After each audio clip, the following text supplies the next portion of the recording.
আসসালামু আলাইকুম, আমি নূর। আমার ব্যালকনি গার্ডেনে সবাইকে আরেকবার স্বাগত জানাই। আসলে অন্য যে কোনো বছরের তুলনায় এবারের বৃষ্টি কিন্তু লম্বা সময় ধরে হচ্ছে। আর এই বৃষ্টির কারণে বারান্দায় শাকসবজি একবারেই করতে পারছি না অনেক দিন ধরে। এই যে দেখুন কেমন একবারে জঙ্গলে ভরে গেছে। আসলে মানুষের সম্পর্কগুলো কেন যেন অনেকটা বাগানের মতোই মনে হচ্ছে আপনার। যদি সম্পর্কের যত্ন না নেওয়া হয় তাহলে কিন্তু তাতে সম্পর্কে ফাটল ধরে বা তৃতীয় ব্যক্তির আগমন ঘটে অনেক সময়। এই যে দেখুন আমার এই ব্যালকনিতেও একই অবস্থা।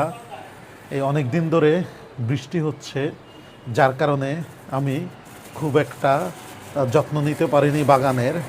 কয়েকবার বিভিন্ন শাকসবজি দেওয়ার চেষ্টা করেছি, আসলে সেটা হয়নি।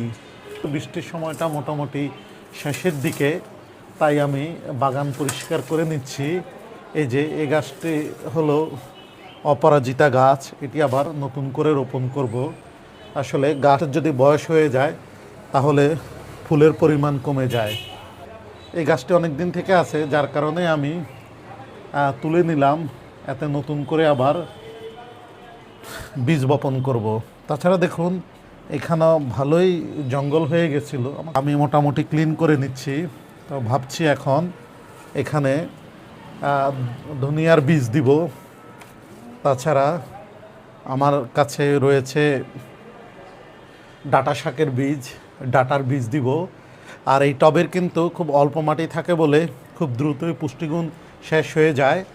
আমি নতুন করে বীজ বা গাছ রোপণ করার আগে এখানে ভার্মি কম্পোস্ট বা জৈব সার দিয়ে ভালো মতো মাটি মিক্স করে নিব, তারপর এখানে নতুন গাছ রোপণ করব।